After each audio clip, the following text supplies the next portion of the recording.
문제를 하나 볼까요? 너무 어려운 문제라서 잘 듣고 한번 대답해 보시기 바랍니다. 5 빼기 3은 역시 너무 어려워서 대답을 못하시는군요. 5 빼기 2는 5 빼기 3은 5 빼기 3은 2지요. 오해가 있을 때 타인의 입장에서 세 번만 생각하면 이해가 된다고 어떤 사람이 해석을 했어요.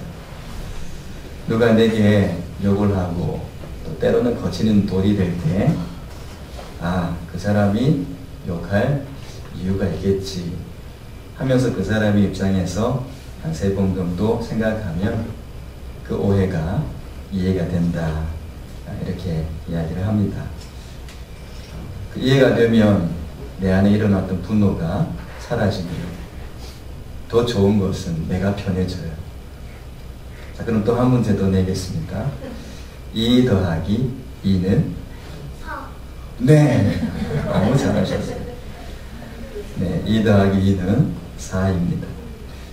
그 이해가 또 한 번 이해가 되면 이제는 사랑하게 된다는 그런 이야기.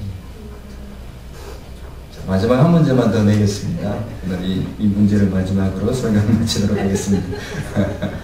박수까지 나왔습니다. 4 더하기 4는? 8. 네. 4 더하기 4는 8입니다. 그러면 이제 좀 여러분 유추해 볼 수 있겠습니까?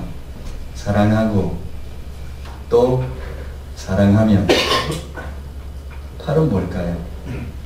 팔자가 고쳐진다는 겁니다.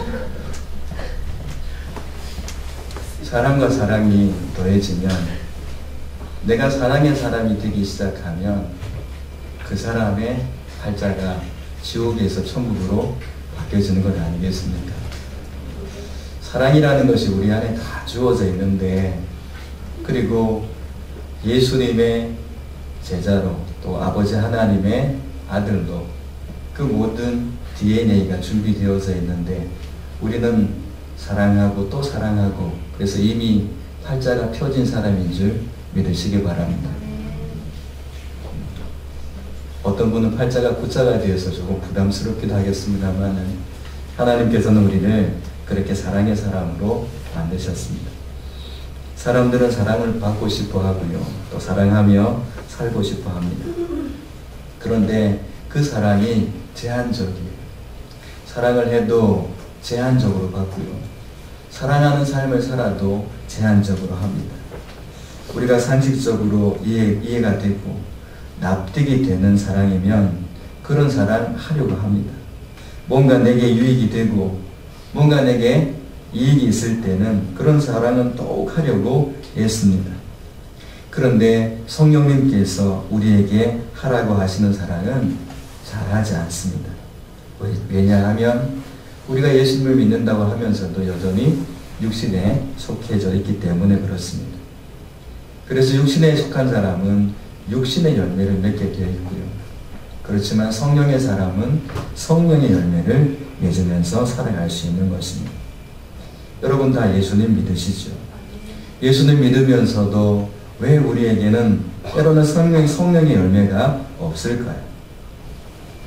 대부분의 사람들이 예수님을 믿는다고 고백합니다. 다 구원받았다라고 이야기합니다.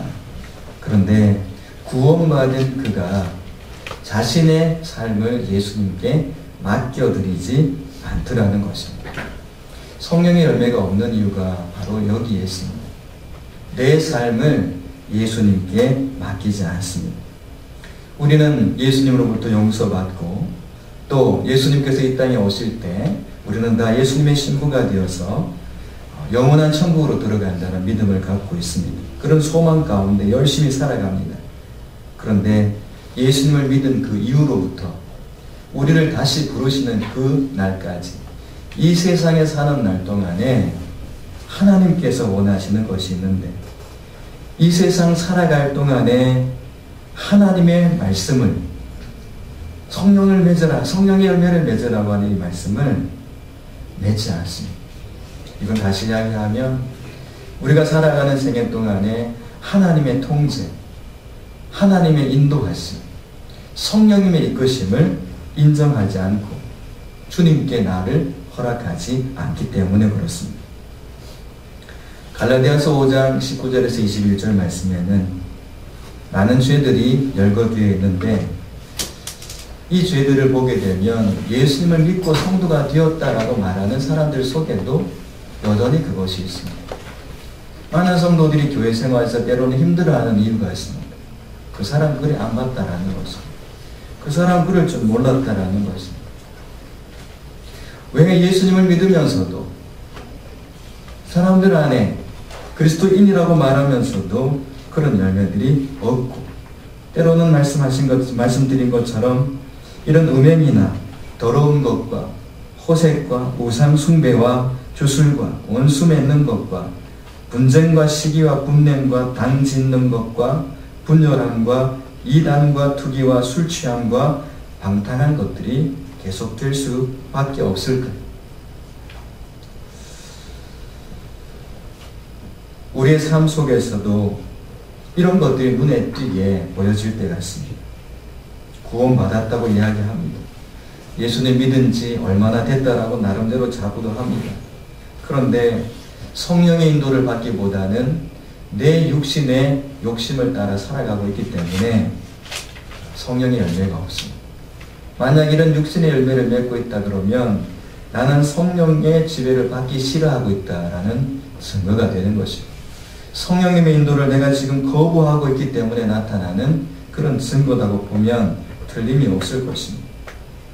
갈라디아서 5장 24절 25절 말씀 속에서 그래서 주님께서 우리에게 부탁하시는 말씀이 있습니다. 그리스도 예수의 사람들은 육체와 함께 그 정욕과 탐심을 십자가에 못 박았느니라. 만일 우리가 성령으로 살면 또한 성령으로 행할지니라고 말씀하고 있습니다. 우리는 날마다 주님 앞에 엎드려서 나아가야 되는 것이 있습니다. 어떤 일들을 통해서 내 육신의 모습이 또 드러났어요. 어떤 사건과 환경 속에서 내 육체의 모습이 또 드러났었습니다.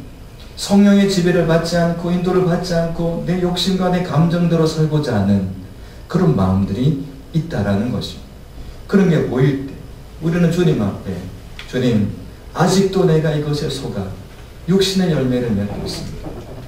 내가 속지 않도록 성령님 도와주세요. 예수님 도와주세요.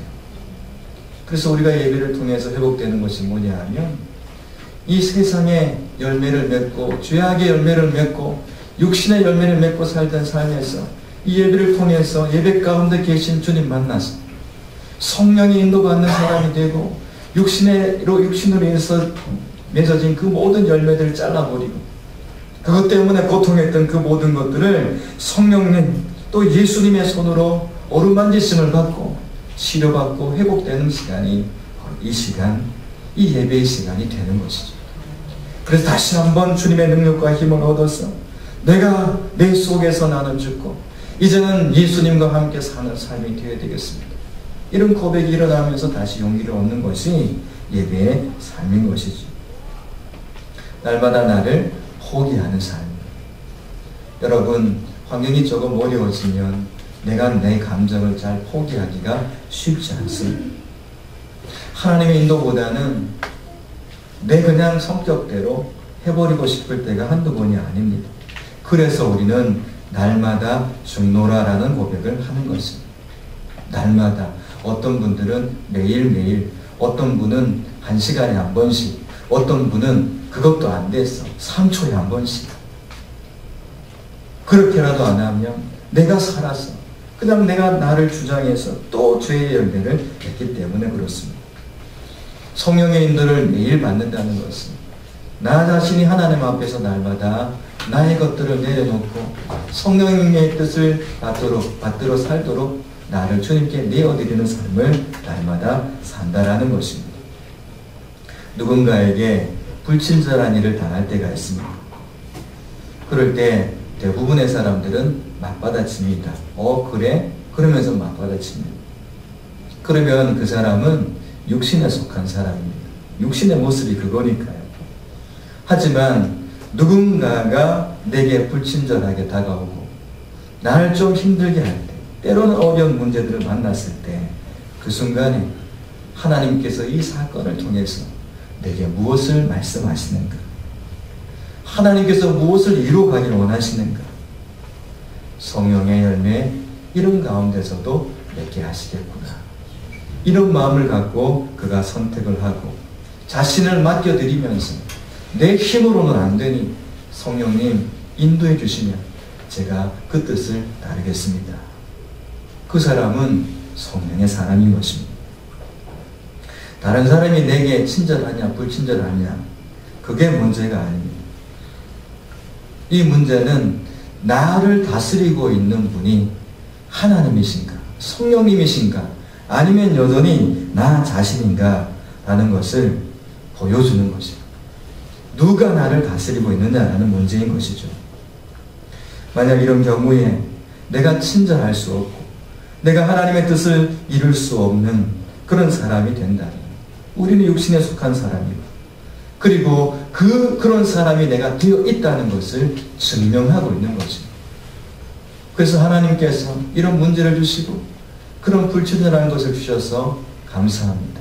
알고 보니 내가 아직 육신에 속해 있었군요. 그래서 다시 십자가를 붙들게 되는 것이고 어떻게 보니까 성령님께서 인도하시는 것이 보여요.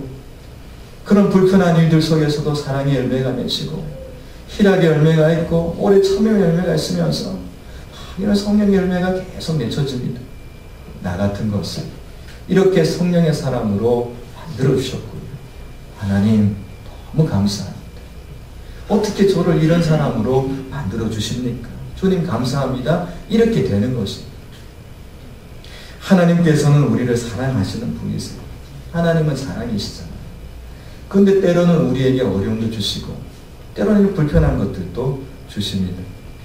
그 속에서 오늘 찬양단이 고백했던 찬양의 고백처럼 그 속에서 내가 정금같이 나아오리라. 주님은 우리를 통해서 원하시는 것이 뭐냐면 바로 그 정금입니다. 우리에게 화려한 꽃을 원하시는 것이 아니잖아요. 우리에게 잎이 무성한 그 무성한 잎을 원하시는 분이 아니십니다. 하나님께서 우리에게 원하시는 것은 비록 포도나무처럼 삐뚤삐뚤 올라간다 할지라도 열매를 원하신다는 것이죠. 베드로후서 1장 3절에는 이렇게 말씀하셨습니다. 우리를 부르사 영광과 덕에 이르게 하신 분을 아는 것을 통해서 그분의 신성한 권능이 생명과 하나님의 성품에 속한 모든 것을 우리에게 주셨도다. 하나님께 속한 모든 성품을 우리에게 주셨도다. 하나님께서는 우리에게 예수님을 믿는 순간에 우리의 모든 죄의 DNA를 바꾸셔서 예수님의 생명에 그 생명체로 우리에게 새로운 피조물로 주셨다라는 것입니다. 우리에게는 이미 그것이 존재되어서 있는 것이죠. 우리가 예수님을 믿고 구원을 받습니다. 구원을 받을 그때만 생명이 충만하고 성령의 열매가 충만한 것이 아니라 그때부터 계속적으로 성령의 사람으로 살아갈 수 있도록 우리가 능력을 이미 받았다라는 말씀입니다. 아이가 태어날 때 아빠의 유전인자를 갖고 태어난 것처럼 비록 아이가 어려서 핏덩이처럼 갓 태어난 아이 아무런 그런 별 모습 없지만 자라면서 보니까 점점 아버지를 닮았네. 점점 엄마를 닮았네. 정상적인 것입니다. 다른 사람이 되는 것이 아닙니다. 닮아가는 것입니다. 아버지의 아들로 더욱더 구체적으로 뚜렷하게 되어져 가는 것이죠. 하나님께서는 우리에게 이 모든 것을 이미 주셨다라는 것입니다. 그래서 이 경건의 삶, 성령의 열매를 맺는 삶이라는 것은 예수님을 믿는 순간부터 계속 맺혀지게 되는 것입니다. 처음에 포도 알갱이를 보게 되면 꽃이 떨어진 다음에 이제 열매를 맺잖아요. 처음에 열매를 맺을 때 이렇게 크지요, 포도 열매가. 처음부터 이렇게 큰 게 열리죠. 아닙니다. 처음에 보게 되면 새파란 게요. 그거 여러분 한번 먹어보셨습니까? 저는 먹어봤습니다. 조금 커서 또 먹어봤죠. 그 맛이 그 맛이. 아이고 쓴맛이 벌써 또 표정이 달라지시네요. 포도 열매를 맺는 것입니다. 그 포도나무가요, 열매를 맺다가 오늘 바람 되게 세게 부네. 복숭아 열매 맺어야 되겠다. 오늘은 바람이 살랑살랑 부니까 복숭아 열매로. 오늘 보니까 태양이 너무 뜨거워. 머리가 막 딜 정도예요. 포도가 생각하기로 오늘은 안 되겠다. 뺀질뺀질한 사과가 돼야 돼. 오늘은 사과 열매. 그렇게 하면서 환경에 따라, 분위기에 따라 열매가 달라집니까? 우리는 예수님의 사람으로 이미 포도나무 대신 예수님 안에 가지로 우리는 부름을 받았습니다. 비가 오나 바람이 부나 어떠한 일들 속에서도 맺혀지는 것은 뭘까요? 성령의 열매라는 것입니다. 성도 여러분, 주님 오실 때까지 이 성령의 열매 풍성히 받기를 축복합니다. 아멘. 옆에 계신 분에게 축복하십시다. 성도님을 뵈니 그 열매를 보는 것 같습니다. 시작.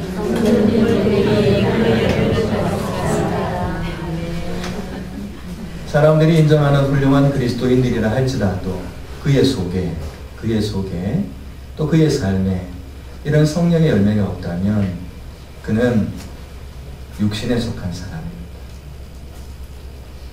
하지만 그리스도인처럼 보이지 않는다 할지라도 예수를 믿긴 하는데 구질구질한 모습을 갖고 이렇게 때로는 머리도 안 감고 이렇게 다니는 사람처럼 보여도 그가 성령의 열매를 맺게 됩니다.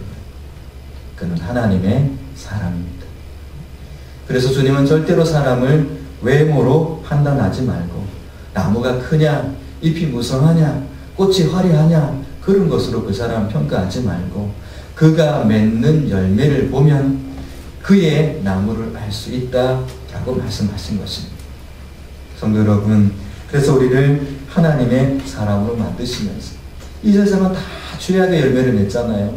그런 가운데 빛의 삶을 살게 하시면서 빛의 열매를 다 맺어가며 살게 하신 것이죠. 왜냐하면 우리는 아버지 하나님의 자녀이기 때문에 그렇습니다. 그 열매 가운데 나타나는 것이 사랑의 열매가 먼저 나타납니다. 어느 날 나타나는 게 아니라 그랬죠. 바로 그 열매가 나타납니다. 성령의 인도를 받으면서 옛 모습 사라지고 이제 새로운 모습으로 사랑이 그의 삶 속에서 꽃피기 시작합니다. 주한미국 대사를 역임했던 제임스 레인이라는 분이 계십니다. 이분이 주미대사 그 임무를 마치고 본국으로 귀국을 해서 에모리 대학에 교수 일을 하게 됩니다. 건강을 좀 잃었나 보죠. 건강을 위해서 매일 학교까지 이제 대학까지 걸어서 출퇴근을 하는데 어느 날 가는 중에 쓸쓸하게 혼자 앉아있는 어떤 노인을 만나게 됩니다. 또 마음이 동해서 그 레이니 교수는 그 노인을 찾아가서 다정하게 먼저 인사를 하고 말벗이 되어줍니다.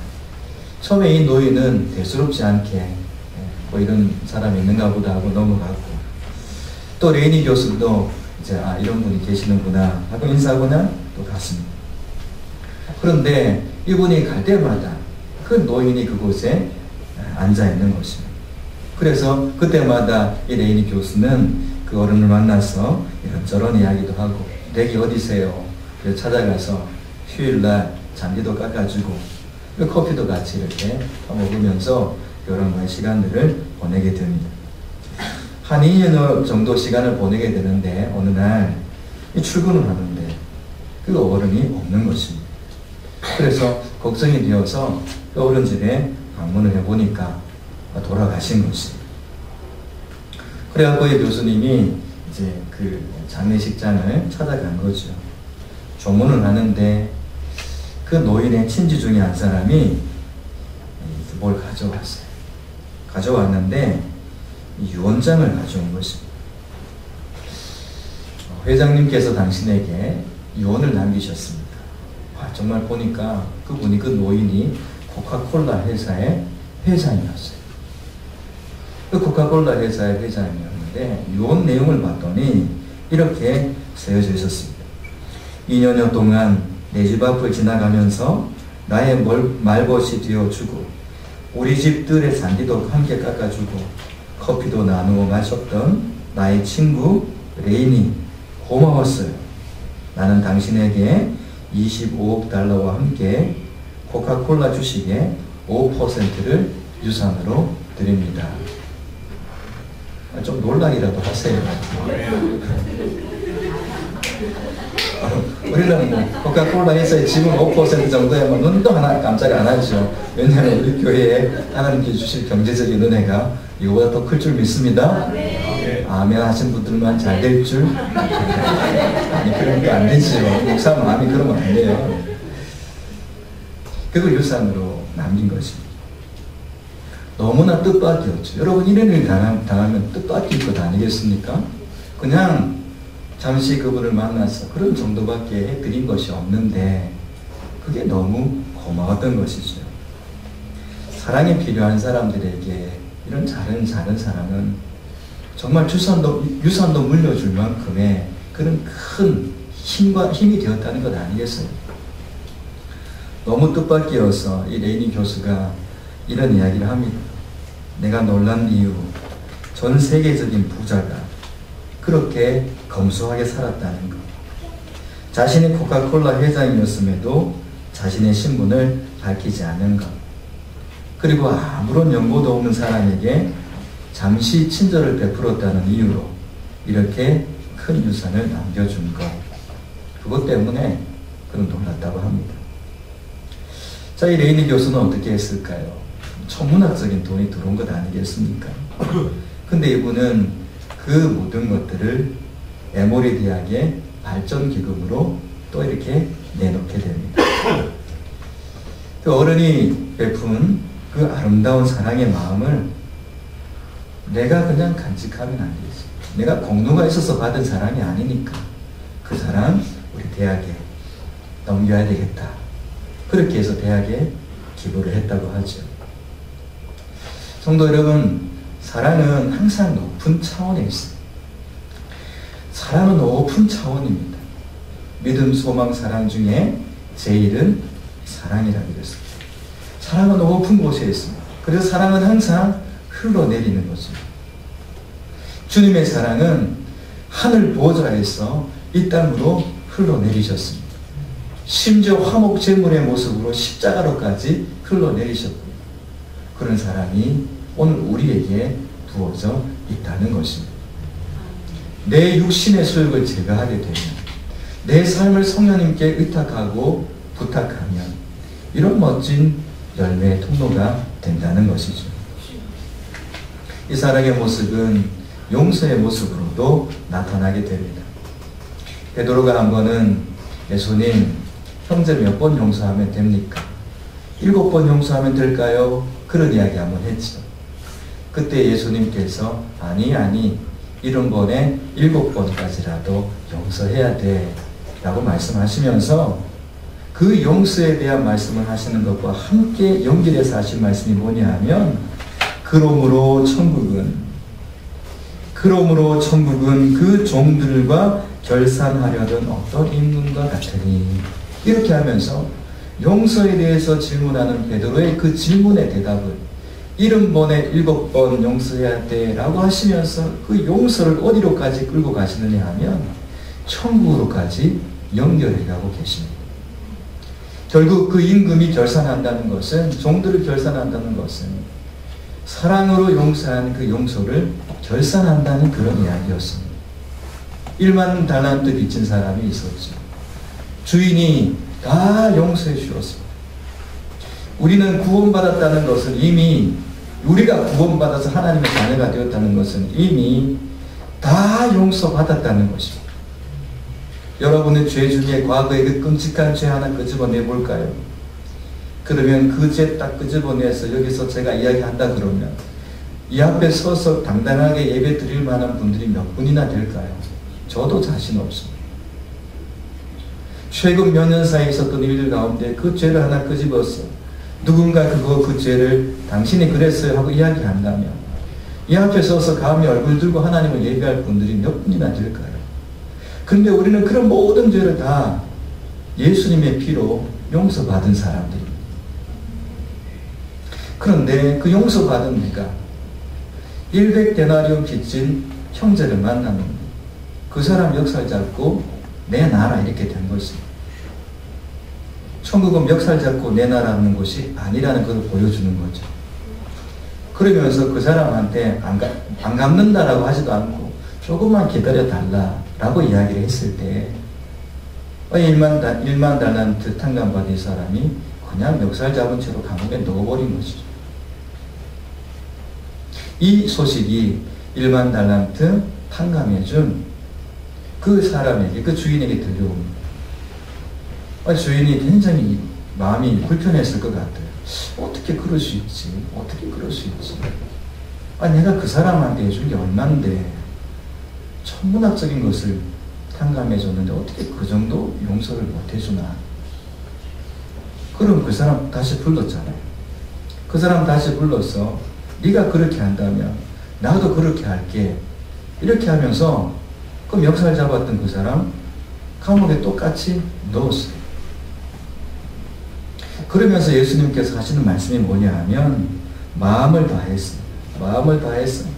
너희가 각각 마음으로부터 형제를 용서하지 아니하면 나의 하늘 아버지께서도 너희에게 이와 같이 하시리라.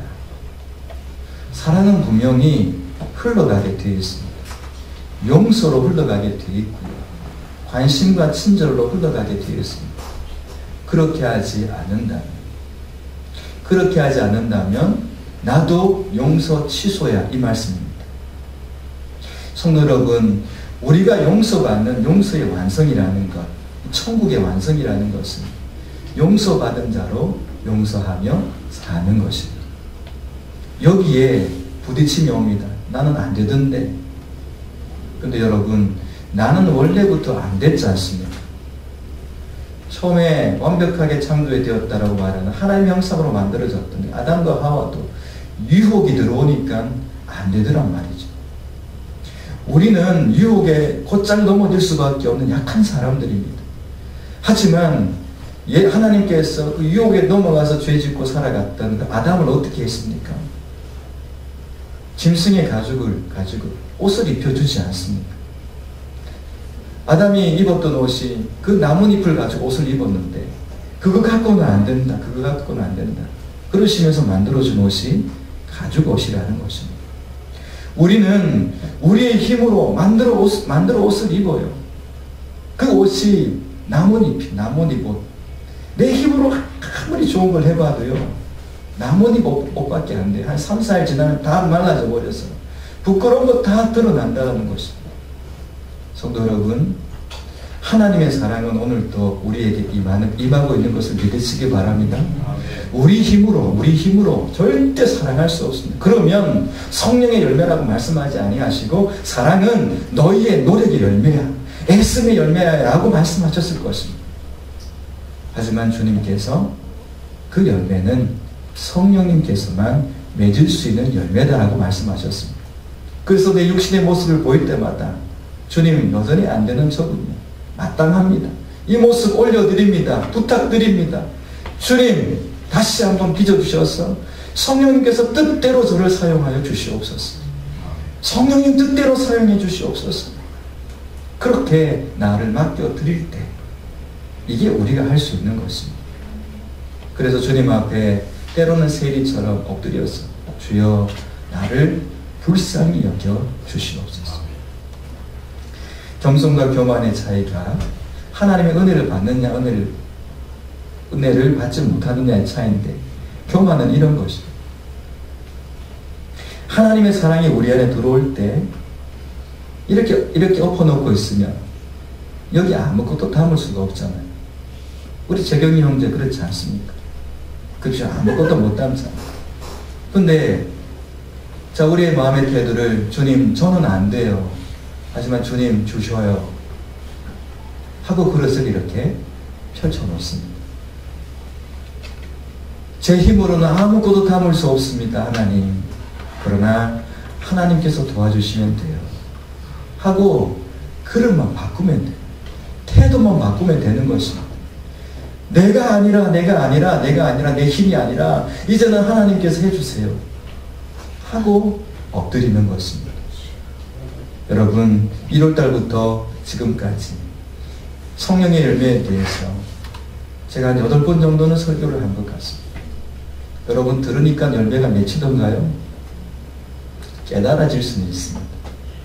그런데 때로는 열매를 맺고 있는지 안 맺고 있는지 어떤 사람들을 만나게 하시고 사건에 직면하게 하시고 또 일들을 만나게 하시고 그때 내 속에서 나오는 것이 무엇인가 여러분 스스로는 다 진단하고 계실 것입니다. 죄의 열매였다면 나는 아직도 성령님의 인도를 거부하고 있는 육신에 속한 사람이구나. 나 때문에 하나님 영광 많이 가리고 있구나. 이렇게 생각하시면 됩니다. 회개하셔야 돼요. 그리고 또 하나는 하나님 다시 주님 앞에 엎드립니다. 주님 저를 성령의 사람으로 만들어주세요. 천국이 이런 사랑의 모습이라면 교회는 천국의 작은 모델하우스가 돼야 되고 그 모델하우스 중에 내 마음은 또 다른 모델하우스가 돼야 될 것입니다. 성도 여러분 이번 한 주간도 내 생명이 있다는 것은 기회를 주신 것입니다. 어젯밤에 내 생명 거둬가실 수도 있었는데 주셨다는 것을 기억하세요. 그리고 기회 주셨다는 것 기억하시고 이제는 성령의 사람들로 우리 모두가 믿음으로 살아가고 열매 맺으며 살아가기를 주님의 이름으로 축복합니다. 살아계신 하나님